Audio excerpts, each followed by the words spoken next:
There's one thing a guy does when he's obsessed with you that he can't hide. And the crazy part? You've probably been seeing it this whole time and thinking it means he's not interested. I am Liz Rose, a relationship expert, author, and researcher of emotional dynamics between men and women. For years, I have studied attraction, male behavior, emotional intelligence, and the patterns that bring people together or drive them apart. Today, I want to share with you what I have learned through my research, my professional experience, and the thousands of stories I have encountered throughout my journey. Here's the truth. When a guy is secretly obsessed with you, there's one behavior that gives him away every single time. It's not what you think. It's not staring at you. It's not texting you all the time. It's not chasing you. Actually, it's the opposite of all that. And once you know what to look for, you'll see it everywhere. You'll wonder how you ever missed it. Most women look for the wrong signs. They wait for a guy to be obvious about his feelings. They expect him to pursue them, compliment them, always want to be around them. But that's not how obsession works. When a guy is truly obsessed with you, when you're the person he thinks about constantly, when you've gotten so far into his head that he can't get you out, he doesn't act like you'd expect. He acts the exact opposite way. Why? Because when you become someone's obsession, you also become their biggest threat. You're the person who could completely mess up his peace of mind. You're the one who could make him lose control. You're the one who has more power over him than anyone else. And guys hate that feeling. So what do? They hide it. They protect themselves. They try to act like you're just another person. But here's the thing about obsession. You can't fully hide it. No matter how hard someone tries to seem normal around you, to act unaffected, to pretend you don't matter, their behavior gives them away. There's one specific thing that leaks through, one pattern that shows up over and over, one behavior that proves you're not just on his mind. You're living in it, rent-free. And today, I'm going to break down exactly what that behavior is. I'm going to talk about why it happens, what it really means, and how you can spot it. Because once you understand this, you'll never second-guess his feelings again. You'll be able to see past what he says and what he does on the surface, and you'll understand what's really going on underneath.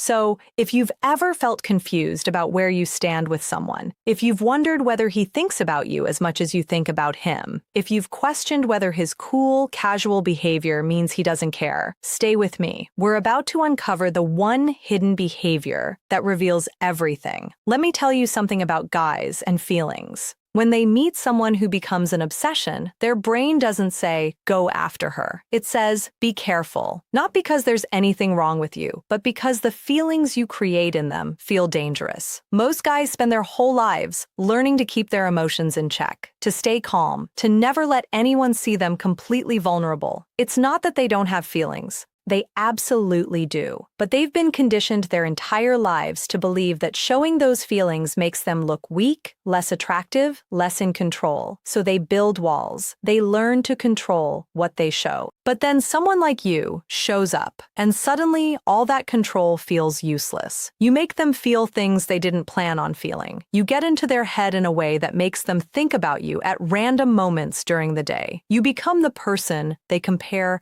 everyone else to. And that scares the hell out of them. Here's what happens inside his head. His brain starts running scenarios. If I let her know how much she affects me, what happens then? What if she doesn't feel the same way? What if she uses it against me? What if I lose all my power in this situation? What if I become the one who cares more? Those fears don't make him run toward you.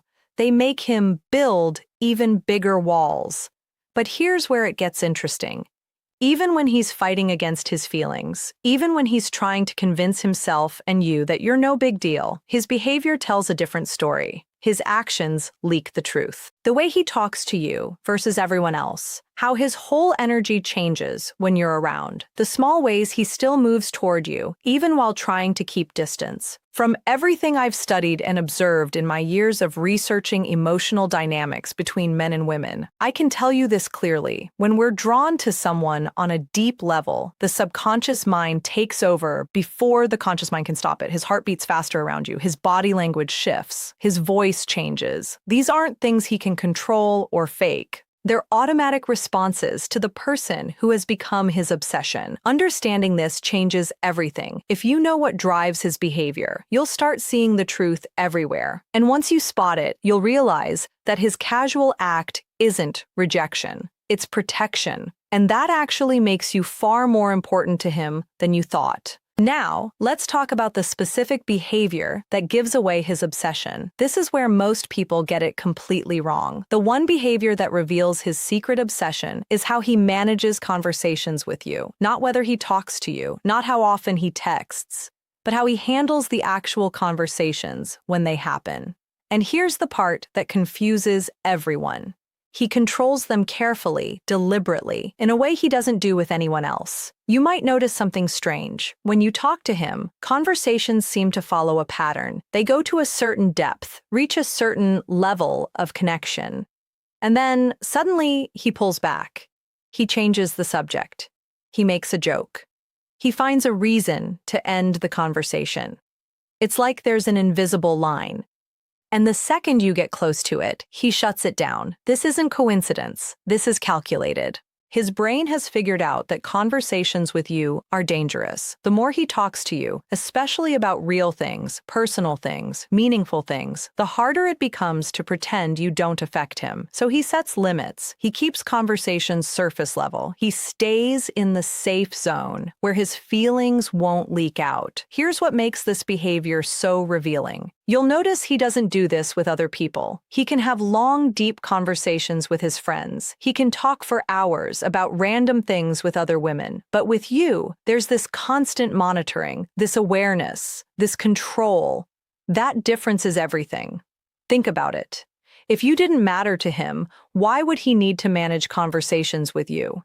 If you were just another person, he'd talk to you the same way he talks to everyone else. He'd let conversations flow naturally. He'd go deep without thinking about it. But because you do matter, because talking to you triggers feelings he's trying to hide, he has to control it. In my research and in the thousands of stories I've encountered, I've observed this pattern repeatedly. When we're trying to protect ourselves from someone, we create invisible limits without even realizing it. We keep things surface level so we don't get too vulnerable. We end interactions before they get too intense. It's a defense mechanism, and the fact that he needs this defense mechanism with you proves you're not just someone he likes. You're someone who could really affect him. You might also notice that the quality of conversations with him feels different. There's tension in them. Not bad tension, but energy, like something's being held back. Like there's more he wants to say but doesn't. Like he's constantly aware of himself in a way he isn't with other people. That tension is the giveaway. It's the feeling of someone trying really hard to seem normal when they feel anything but normal. And here's the beautiful part. The more carefully he manages conversations with you, the more obvious it becomes that he needs to manage them. If you truly didn't affect him, he wouldn't need to think about it. Conversations would just happen. But because you've become his obsession, every conversation with you is something he has to navigate carefully. If you notice he keeps conversations with you shorter than they could be, more surface level than they naturally want to go, or he seems to always end them right when they start getting real, pay attention. That's not disinterest. That's self-protection. And people only protect themselves from things that have real power over them. But controlling conversations is just the surface. Let me go deeper into why this behavior is so revealing. When a guy is obsessed with you, conversations with you aren't just social interactions. They're events. They mean something. They affect him in a way normal conversations with normal people don't. And that's exactly why he has to manage them so carefully. Here's what's happening beneath the surface, the part you can't see. Before he talks to you, he's already thinking about it. Not in an obvious way, but in the back of his mind, he's preparing. When he knows he's going to see you or talk to you, part of his brain is already gaming it out. What will he say? How will he act? How can he seem normal and unaffected? That kind of mental preparation doesn't happen with people who don't matter. During the conversation, he's doing something most people never do. He's monitoring himself. He's aware of his words, his tone, his body language, his reactions. He's making sure he doesn't reveal too much. He catches himself whenever he feels himself getting too comfortable, too open, too real with you. that constant self-monitoring is exhausting, and it only happens because you matter. And after conversations with you, he replays them. He thinks about what he said. He wonders what you thought. He analyzes whether he seemed too interested or not interested enough. He remembers specific things you said, sometimes things even you've forgotten. That post-conversation processing happens because you're not just another person he talked to.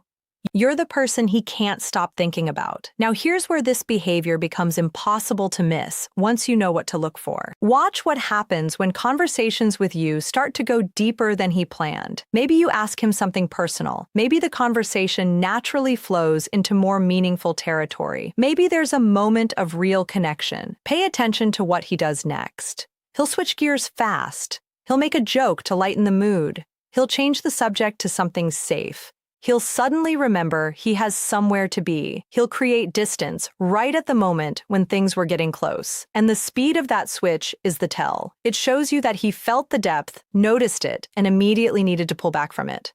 This pullback isn't about you. It's about him protecting himself. He knows that if he lets those deeper conversations happen, if he allows that connection to develop, his feelings will show. And he's not ready for that. He's not ready to lose the control he's worked so hard to maintain. So he stops it before it goes too far. In my observation of emotional behavior across thousands of cases, I've seen this dynamic show up again and again. When people are afraid of their feelings for someone, they create what I call emotional distance maintenance. They set invisible limits on how close they'll let that person get. And the stronger the feelings, the more carefully those limits are maintained. His conversation management is a textbook example of emotional distance maintenance. You might also notice that he seems different in group settings versus one-on-one. In a group, he might be more relaxed around you, more talkative, more himself. But get him alone, and suddenly he's more guarded, more careful, more controlled. Why? Because in a group, other people act as a buffer. They prevent things from getting too personal, but one-on-one, it's just you and him. And that intimacy is exactly what he's trying to avoid. Here's another pattern to watch for: the topics he avoids with you. You might notice there are certain things he simply doesn't talk about, not because they're secrets, but because they're too personal, too revealing, too close to his real feelings. Maybe he doesn't talk about his future. Maybe he avoids the topic of relationships. Maybe he steers clear of anything that might show you who he really is underneath the surface. Those avoided topics are actually a map of his vulnerability. Then there's the timing of conversations. You might notice he's more open with you at certain times than others. Maybe late at night his guard slips a little. Maybe in certain moods he's less controlled. But then the next day he pulls back. He returns to the careful, managed version of himself. That shift between open and closed shows you the battle he's fighting between wanting to connect with you and needing to protect himself. If you see him managing conversations with you in this specific way, being careful about depth, controlling the flow, ending them strategically, avoiding certain topics, it's not because he doesn't want to talk to you. It's because he wants to talk to you too much. And that desire scares him. So he controls it. And that control is proof of his obsession.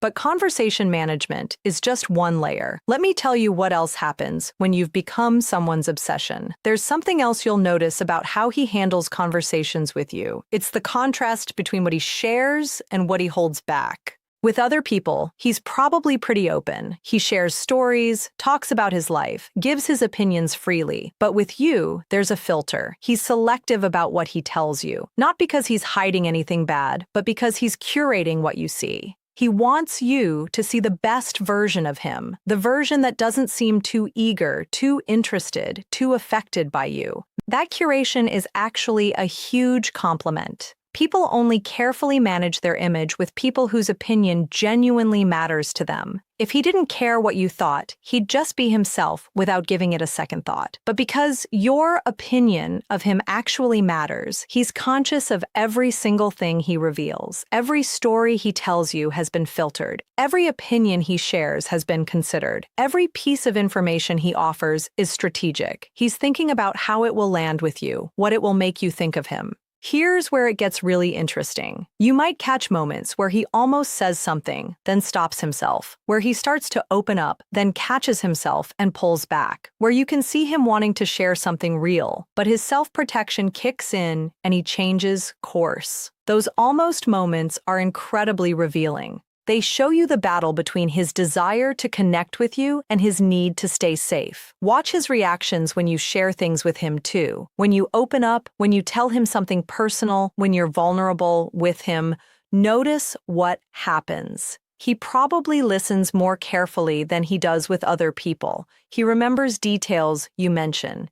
He asks follow-up questions later that show he was truly paying attention, but then notice how he doesn't match your vulnerability with his own. You open up and he receives it, but he doesn't reciprocate at the same level. This imbalance is strategic. He wants to know you. He's genuinely interested in your life, your thoughts, your experiences, but he's not willing to give you the same access to him. Not because he doesn't want to, but because giving you that access feels too risky. The more you know about him, the more power you have, and he already feels like you have too much power as it is. From what I've observed in my research, when someone is working hard to suppress feelings for another person, they break one of the most natural patterns in human connection. Normally, vulnerability flows in both directions. When one person opens up, the other naturally does too, but when someone is fighting their feelings, they receive your openness without offering their own. That break in the natural pattern is a sign that something much bigger is going on beneath the surface. You might also notice he's careful about the questions he asks you. He'll ask about your day, your weekend, the surface level stuff, but he'll avoid the deeper questions that might naturally lead to more meaningful territory. Not because he doesn't want to know the answers, but because asking those questions means going to a level of intimacy he's trying to avoid. And here's something that might seem small, but is actually huge. Pay attention to how he says goodbye. Does he seem to linger a little? Like he doesn't really want the conversation to end? Does his goodbye feel different from how he ends conversations with other people? Is there a moment of hesitation before he leaves or before the call ends? That hesitation is his real feelings leaking through. Part of him doesn't want to stop talking to you, but his self-protection wins, and he ends it anyway. The energy at the end of conversations with him probably feels unfinished somehow, like there was more to say, like something was left hanging. That's because there is more. There are all the things he wanted to say, but didn't. All the ways he wanted to connect, but held back from. All the feelings he has that he's working so hard not to show. That unfinished feeling is the truth trying to break through. If you notice this careful management of what he shares, this imbalance in vulnerability, these almost moments where he nearly opens up, these goodbyes that feel like he doesn't want them to happen, you're seeing his obsession. You're seeing someone who wants to let you in but is too scared of what that means. And that fear only exists because you matter so much. Let me tell you what all of this conversation control really means at its core. When a guy manages conversations with you this carefully, when he sets limits around depth and vulnerability, when he controls the flow and timing of your interactions, he's not doing it because you're unimportant. He's doing it because you're too important. You've become the person who could actually affect him. And guys protect themselves from people who have that kind of power. Think about how he talks to people who don't matter to him. There's no strategy, no planning, no careful monitoring. He just talks. He doesn't think about it. He doesn't worry about seeming too interested or not interested enough. He doesn't replay conversations later. Those people don't have access to his real feelings because he doesn't have real feelings for them to access. But you're different. With you, everything is calculated, not in a manipulative way, but in a self-protective way. Every conversation is something he has to navigate. Every interaction requires awareness. Every moment with you is something his brain flags as significant. And all of that mental energy, all of that careful management, all of that strategic control, it proves exactly how much you've gotten into his head. Here's the part most women miss. They see the surface behavior, the controlled conversations, the emotional distance, the careful limits, and they think he's not interested. But they're reading it backwards. A guy who's not interested doesn't need to control anything. He just naturally keeps things casual because that's all he feels. He doesn't think about it. The control is the giveaway. The management is the proof. The careful navigation of conversations shows you that something needs to be controlled in the first place. And what needs to be controlled? His feelings, his attraction, his obsession with you. What I've seen consistently in my research is that when someone is trying to hide strong feelings, they overcompensate. They try too hard to seem normal. They become hyper-aware of themselves. They monitor their behavior in ways they simply don't when they genuinely don't care. His conversation management is textbook overcompensation. He's working so hard to seem unaffected that the effort itself proves he's deeply affected. You might have also noticed that despite all this control, despite all the limits, despite all the surface-level interactions, he keeps coming back. He keeps initiating conversations. He keeps finding reasons to talk to you. He keeps showing up.